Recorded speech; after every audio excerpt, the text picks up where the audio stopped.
Informação com credibilidade. Repórter Cultura. 8 horas mais 15 minutinhos, 8h15, nós voltamos na apresentação do seu Repórter Cultura, edição desta terça-feira, dia 16 de maio de 2023, a hora certa por aqui, sempre no oferecimento de Lojas Gart, desde 1921, sempre presente, e nós vamos ao ar todos os dias no oferecimento do Supermercado Chit, seu amigo, sempre perto de você. E agora, no oferecimento do PAF, o Plano de Assistência Familiar da Butz, que a gente tem mais uma entrevista na manhã desta terça-feira aqui no Repórter Cultura. Você já está acompanhando a nossa programação aí, já está vendo a nossa entrevistada, já está por aqui, uma entrevista online. Nós vamos entrevistar no dia de hoje, por aqui, com muita satisfação, a Isis Ferreira, ela que é economista da CNC e foi responsável por uma pesquisa que a gente repercutiu por aqui, uma pesquisa do endividamento das famílias brasileiras, e ela vai comentar com a gente sobre essa pesquisa, sobre a conjuntura econômica dessa que foi verificada através dessa pesquisa. Enfim, muito bom dia, Isis, muito obrigado pela sua participação aqui no Repórter Cultura. Obrigada a todos que estão nos ouvindo nessa manhã, um prazer estar aqui com vocês. Muito bem, Isis, a pesquisa que você realizou aí, foi responsável por essa pesquisa, denotou um alto grau de endividamento das famílias brasileiras. Não só um alto grau de endividamento, mas um número grande de famílias brasileiras endividadas. Exatamente. A pesquisa de endividamento e inadimplência dos consumidores, ela acontece todos os meses, na verdade, a gente apura os indicadores da pesquisa todos os meses, em todas as capitais, né, em todos os estados, desde janeiro de 2010. Então, uma pesquisa muito antiga que tenta retratar um pouco as condições financeiras das famílias, né? Se elas estão precisando usar mais o crédito, menos o crédito. Agora, em abril, a gente teve uma estabilidade na proporção de endividados. Nós chegamos a 78,3% do total de famílias com algum tipo de dívida. Isso significa que, por exemplo, em termos absolutos, a cada 100 famílias, mais de 78 chegaram a abril com algum tipo de dívida, né? Precisando usar recursos de terceiros para sustentar o seu nível de consumo. Embora essa proporção tenha se mantido estável em comparação a março, é uma proporção muito alta, né? A gente teve aí nos últimos anos, principalmente da pandemia para cá, um aumento muito significativo no endividamento do brasileiro, por questões, obviamente, conjunturais, né? A gente teve primeiro a pandemia fechando muitos negócios, tirando a renda das pessoas que estavam na informalidade, depois afetou quem estava, né, no emprego formal. Na sequência, a retomada da atividade econômica fez com que a gente tivesse um contexto de inflação muito alta, a gente chegou a uma inflação de quase 12%, no ano passado, nesse mesmo período do ano passado. E agora, a gente, para conter uma inflação crescente, a gente teve a alta dos juros, e hoje os juros aí, por exemplo, de mercado, eles já se aproximam a 60% quando a gente olha todas as modalidades de crédito. Foi uma alta de quase 9 pontos percentuais em um ano. É óbvio que tem modalidades como o cartão de crédito, que tem uma taxa muito mais alta, mas na média, esses juros estão beirando 60% ao ano, e isso encarece a dívida do brasileiro, né? Hoje, o brasileiro ele não só tem dívidas em uma modalidade. Então, hoje, o brasileiro está com dívida no cartão de crédito e num crédito pessoal, ou ele usa o cheque especial e tem um consignado, ou é um consignado e um outro financiamento, um carnê de loja e um cartão de crédito. Então, o brasileiro hoje ele está mais endividado em mais modalidades. E isso compromete o orçamento para esse consumidor conseguir manter o seu nível de consumo, principalmente num contexto de juros altos. E aí a gente tem o risco para a inadimplência, que acaba crescendo. Muito bem, essa questão da inadimplência, você tem algum estudo demonstrando que a inadimplência está crescente no nosso país ou ainda é risco? Não, na verdade, a gente teve sim uma alta na proporção de consumidores com dívidas atrasadas no ano passado. Nesse princípio de ano, houve uma moderação desse indicador. Isso mostra que esse alívio recente, né, esse alívio dos últimos meses na inflação, de certa forma, tem reverberado positivamente no orçamento das famílias, tem aliviado um pouco o orçamento e tem aberto espaço para esses consumidores pagarem aí algumas dívidas, principalmente quem tem aí um número maior, né, de compromissos financeiros. Mas, por outro lado, quem tem dívidas atrasadas há mais tempo, porque a gente tem um indicador de endividamento, por exemplo, há mais de 90 dias, aliás, de inadimplência, desculpe, há mais de 90 dias, essa pessoa que tem essa dívida atrasada há mais tempo, essa realmente está com dificuldade de sair da inadimplência. Por quê? Porque os juros altos acabam piorando a despesa financeira daquela dívida.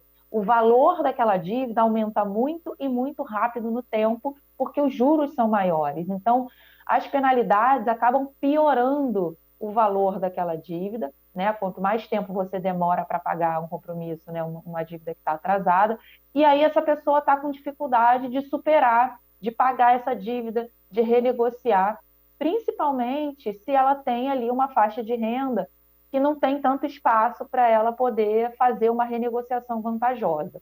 A gente sabe que as famílias consideradas de renda baixa, elas vêm sendo priorizadas pelo governo, tanto na questão do fomento à renda, né? O Bolsa Família hoje oferece um valor mais robusto para as famílias beneficiadas. Além disso, esse público também é o foco dos programas de renegociação. A gente ainda não tem um programa de governo, né?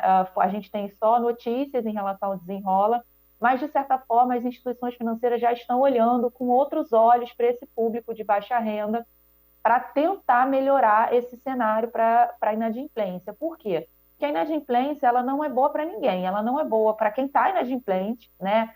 Que sofre com uma série de transtornos familiares, psicológicos, produtividade no trabalho que diminui. Ela não é boa para o credor, para a instituição financeira, porque essa instituição financeira acaba tendo um resultado impactado, né, negativamente por essa inadimplência mais alta, então também não é boa para quem é o credor, e muito menos para a economia, porque a gente tem aí um problema de limitação do crescimento econômico, limitação do consumo. A pessoa que está inadimplente, ela não consegue crédito para consumir, ela não consegue, por exemplo, alugar um apartamento, que é uma questão rotineira. Se você está negativado, com seu CPF negativado, você não consegue ter uma ficha, né, de locação, de proposta de locação aprovada. Então, uma série de transtornos são causados pela situação de inadimplência e ela acaba não sendo benéfica para ninguém, né? Em qualquer ótica, ela é uma situação muito ruim. Então, de certa forma, a gente tem tido aí um olhar um pouco mais focado no público de baixa renda, mas a gente aqui tem percebido na nossa pesquisa que a classe média vem sofrendo mais com a alta da inadimplência. A gente não tem tido nenhum tipo de política destinada à classe média, né, às pessoas de renda média ali, que recebem entre 5 e 10 salários mínimos. E para esse público, a gente também tem visto a inadimplência crescer, segundo a nossa pesquisa. E o importante é a gente ter esse olhar um pouco mais do perfil de quem é que está sofrendo, né, com esse contexto de endividamento e inadimplência mais alta. Porque quando a gente para pensar em quem que a gente tem que focar, a gente tem que saber quem é essa pessoa, né? A gente tem que identificar quem é essa pessoa. Então, hoje a gente tem visto aí um endividamento que tem crescido de forma mais intensa entre as pessoas de renda média, mas em nível ele acaba estando mais elevado para as pessoas de renda baixa, em razão desse orçamento que acaba sendo mais apertado para esse grupo.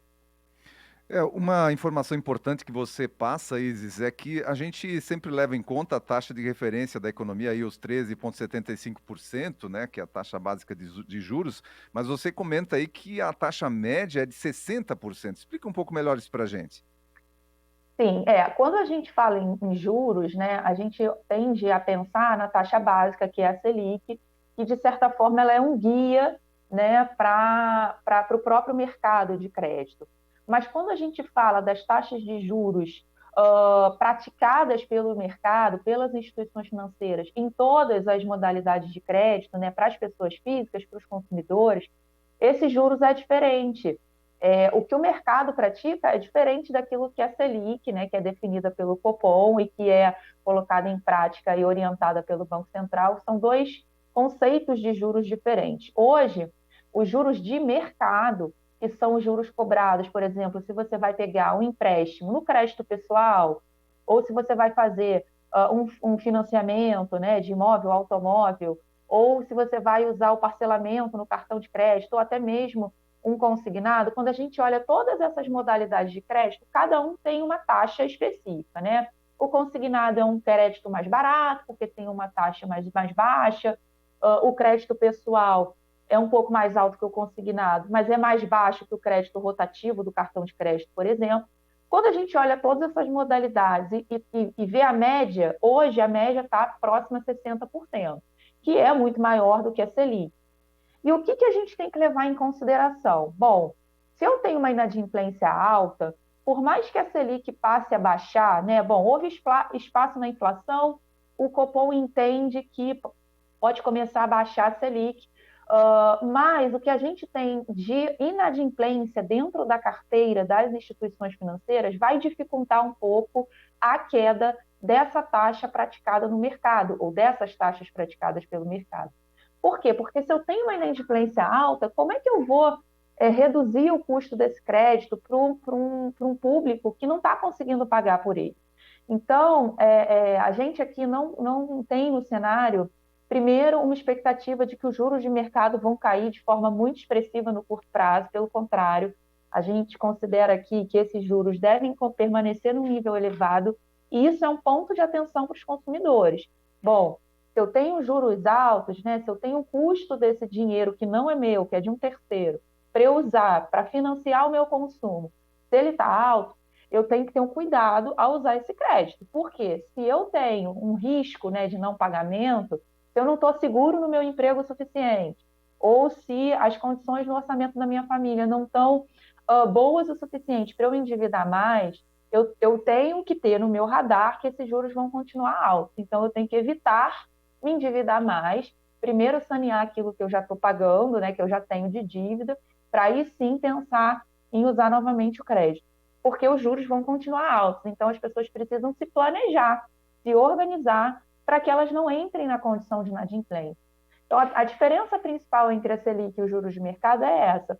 A Selic é um balizador para o que a economia precisa entender. Bom, se a Selic aumenta, a gente está tentando esfriar o consumo através do crédito, o custo do crédito está aumentando, mas, além disso, o banco, a instituição financeira, né, quem está te oferecendo crédito, também vai olhar a carteira de inadimplência deles. Então, se está mais difícil para uma pessoa pagar hoje o seu compromisso, eu não vou baixar os juros, eu não vou baixar o custo, porque eu não posso estimular que aquela pessoa pegue mais crédito, porque ela já está inadimplente.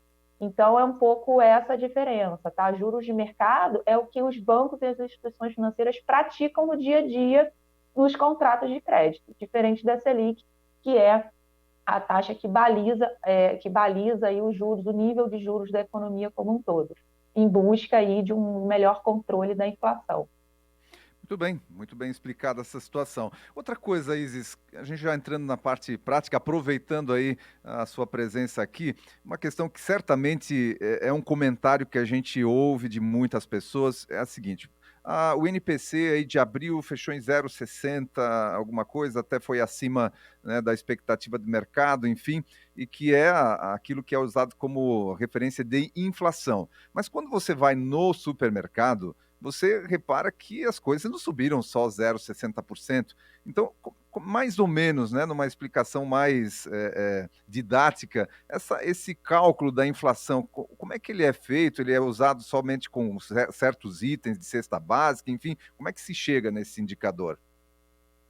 Na verdade, o IPCA, né, que é o indicador oficial de inflação usado pelo Copom e pelo Banco Central, né, para conduzir a taxa de juros, ele é sim uma média de vários itens de consumo das pessoas. Então, dentro do IPCA, a gente tem, por exemplo, produtos do grupo de alimentos e bebidas, despesas com saúde, despesas com educação, despesas com transportes, despesas com habitação. Então, quando a gente olha todos os produtos e serviços consumidos pelas famílias, a gente vê a evolução dos preços desse conjunto, né, de produtos e serviços e chega numa média que é o IPCA. O IPCA anual, ele encerrou agora abril em 4,18% ao ano. É uma taxa muito menor do que a gente tinha no mesmo período do ano passado. No mesmo período do ano passado, a gente tinha um IPCA girando acima de 2 dígitos, acima de 10% ao ano. Então, houve sim uma melhora na inflação em geral, mas essa melhora ela foi muito provocada, por exemplo, por uma mudança nos preços dos combustíveis, né? A gente teve a redução do ICMS, que acabou impactando positivamente nessa inflação, quando a gente olha essa média, que é o IPCA. Mas, por outro lado, a gente tem uma volatilidade que é essa variação mensal, mês a mês, muito alta em itens que têm um peso grande no consumo do brasileiro, principalmente quem tem uma renda mais baixa. Alimentos in natura, foram produtos que sofreram muito e que vêm sofrendo, né, com essa volatilidade. Então, tem mês que a gente vê aí um desempenho, uma evolução um pouco menos pior de alguns produtos já relacionados a alimentos, tem meses que a gente vê uma alta um pouco mais expressiva. Na média, em um ano, a gente teve até um comportamento relativamente favorável do grupo de alimentos, por exemplo. Porém, ainda é um grupo que está sofrendo muito com essa volatilidade. A gente tem questões climáticas influenciando, né, as safras, que na ponta se refletem nos preços. A gente tem também o próprio mercado externo, né, as commodities em geral, quando a gente fala em commodities, é soja, trigo, milho, grãos de forma geral, que têm os seus preços negociados internacionalmente e que também afetam os preços, né, de diversos itens aqui. Então, são fatores que têm levado a essa maior volatilidade nos preços de alimentos. E, de fato, a gente vê, tem mês que a gente vai ao mercado e fica assustado, fica mais assustado com a alta de alguns itens. Mas quando a gente olha a média, a gente vê que outros itens acabaram pesando com uma certa variação melhor no preço e acabaram influenciando de forma mais positiva o índice em geral. De fato, a gente tem que olhar esses grupos específicos. A gente sabe que para quem tem quem está ali na faixa de 0 a 3 salários mínimos, alimentos pesa muito no orçamento, cerca de 80% do orçamento dessas famílias está associado ao consumo de alimentos, despesas com habitação, com transporte e saúde. Então, essas pessoas gastam praticamente 80% da sua renda com esses 4 itens. E, por exemplo, saúde todos os produtos e serviços associados à saúde tiveram uma alta de quase 10% nos preços agora em abril. Então, isso afetou também o orçamento dessas famílias, que tem que também seguir aí atentas à inflação. A gente está num cenário de inflação geral um pouco mais favorável, porém, a expectativa é que a partir de julho essa inflação piore, né? Então, há uma expectativa de que a partir do segundo semestre o IPCA volte a crescer e no final do ano ele deve chegar a 6%. Então, por isso também que não há um espaço tão grande para a queda dos juros mais expressiva. A gente até tem aqui no radar, o mercado tem no radar uma expectativa de que os juros podem começar a cair no final do ano, mas vai depender muito dessa evolução da inflação, que de fato hoje é um dos principais desafios, né? Não só do Brasil como do mundo. A gente está vendo a inflação ser um problema para as economias desenvolvidas, Estados Unidos, Europa, e os juros também nesses países tiveram que aumentar muito. Então, o principal desafio no curto prazo hoje, para as economias em geral, não só no Brasil, é conter a inflação e, ao mesmo tempo, não estrangular a economia com os juros tão altos, né? A gente tem aqui uma expectativa de crescimento do PIB próximo a 1% esse ano, bem menor do que os 2,9% do ano passado, e isso tem muito a ver com essa inflação que tem motivado os juros mais altos, né? Os juros mais altos, de certa forma, inibem investimentos e consumo, e com isso a economia desaquece, considerando que o crédito hoje ele é um dos principais condicionantes do consumo. O brasileiro ele usa o crédito hoje para sustentar o seu consumo de curto prazo, de itens de primeira necessidade, para pagar a conta do mercado, para pagar a conta da farmácia. Então, o crédito se consolidou como um importante estímulo, né, ao consumo das famílias, e com juros altos a gente ainda tende a ter esse poder, né, limitado. Muito bem, então um cenário, só para a gente finalizar aqui a nossa conversa, cenário com base na sua pesquisa, com base em todas essas informações que você comenta com a gente aqui, é um cenário de cuidado, né? De cuidado aí com relação ao crédito, em função dos juros altos, que não devem baixar tão cedo, e em função do aumento aí da inadimplência e desses juros que você comentou com a gente aí, que não, os 13,75 são uma mera referência para a economia, mas que os juros do crédito hoje, na média no Brasil, são de 60%. Exato. Hoje, de forma geral, né, tanto as empresas quanto os consumidores precisam estar cada vez mais cautelosos em relação a esse cenário de uma economia que deve crescer menos, né, um mercado de trabalho que também deve ter, a gente já está vendo, na verdade, uma desaceleração nas contratações, uma inflação que, embora esteja se comportando melhor do que no ano passado, ela ainda está desafiando o poder de compra das pessoas, ela ainda vai sofrer com volatilidade, os preços de forma geral, e com isso, né, isso tudo tem que estar no radar. Com isso tudo, os juros também vão permanecer altos, a Selic, mesmo caindo, ela não vai baixar, por exemplo, de 12,50. A expectativa do mercado é que no final do ano a Selic possa chegar perto de 12,5%, ainda assim vai ser uma taxa muito alta, ainda assim vai ser um juros de reais altos, porque se a gente tirar os 6% de inflação esperada desses 12,5% aí, a gente ainda vai ter juros reais muito elevados, né? Então, é um cenário que inspira ainda muita cautela por parte não só das empresas quanto das famílias na hora de contratar crédito, se planejar acho que é a palavra-chave desse momento, né? Buscar informação, buscar renegociar qualquer compromisso que esteja sendo dificultando, né, a gestão desse orçamento da casa ou da empresa ou do negócio. Então, acho que agora o que a gente tem que fazer é olhar muito esse orçamento, procurar onde está indo uma despesa que pode ser cortada e ter cautela ao contratar novos créditos, né, se endividar mais, porque a gente ainda tem que ter aí no contexto que os juros ainda devem permanecer altos por mais tempo. Mesmo caindo, vai cair pouco, a gente ainda não tem espaço para cair, para os juros caírem de forma mais expressiva. Então, acho que a palavra, ou as palavras, né, da vez são cautela e planejamento financeiro. Isis, quero te agradecer imensamente ter atendido o convite aqui da Rádio Cultura, participado da nossa programação. A Isis Ferreira, economista da CNC, que é a Confederação Nacional do Comércio de Bens, Serviços e Turismo, que fala com a gente diretamente do Rio de Janeiro. Um bom dia para você, muito obrigado por essa entrevista esclarecedora. Obrigada, pessoal. Um bom dia a todos. Obrigada. Um abraço, então.